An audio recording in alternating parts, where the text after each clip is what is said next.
قصتنا النهاردة يا صحابي بعنوان الأرنب المساعد. يلا بينا نعرف ايه هي القصة. قصتنا بتحكي عن الأرنب أرنوب، والأرنب أرنوب كان معتاد ان هو يصحى الصبح بدري، وأول ما صحي قعد يعمل تمارين الصباح، وبعدين غسل وشه ونضف سنانه وراح المطبخ يشوف مامته. بس يا صحابي كان في مفاجأة مستنياه.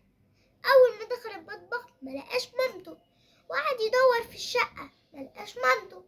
قال يا ترى هي ماما ممكن تكون راحت السوق وسابتني؟ وهنا بقى يا صحابي سمع صوت بيقول أنا تعبانة. أرنوب استغرب وقال إيه ده؟ ماما انت فين يا بابا؟ لا يا صحابي، مامته في الأوضة عيانة وبتكح وتعبانة خالص. قال لها مالك يا ماما مالك؟ قالت له أنا حاسة إن أنا بردانة قوي، أنا حاسة إن أنا جالي نزلة برد. راح قال لها طب استني كده هقيس حرارتك.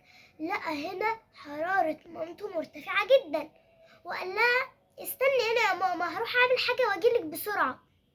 وهو أرنوب كان عمال يجري في الشقة ويتنطط مش عارف يعمل ايه، عايز يساعد مامته بأي طريقة. وقال أيوة أنا فاكر الأسبوع اللي فات لما أنا كنت عيان، ماما جابت القماشة وراحت حطتها على راسي وفضلت كام يوم لحد ما خفت. أنا أدور على قماشة وأدور كمان على مية ساقعة.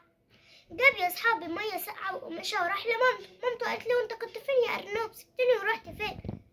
قال لها يا صحابي انا جبت لك قماش وميه يا ماما عشان ايه اخلي حرارتك تنزل شويه عشان انت كده حرارتك مرتفعه قوي.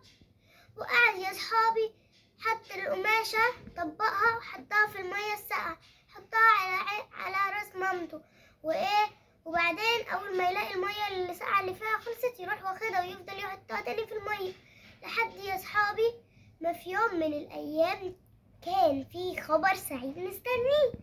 لا مامته يا صحابي بقت كويسة وأحسن من الأول بكتير، وحرارتها ما بقتش عالية زي ما هي، وبقت حرارتها منخفضة خالص.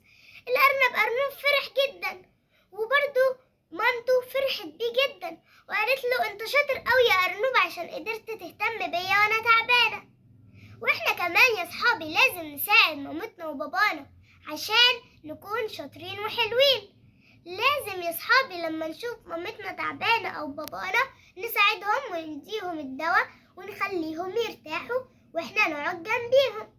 يلا يا صحابي أنا عارفة إن انتوا كلكم شاطرين وهتدخلوا تحطوا لايك واشتراك في قناة سلبيات جوجو عشان ما يفوتكمش قصص حلوة كتير.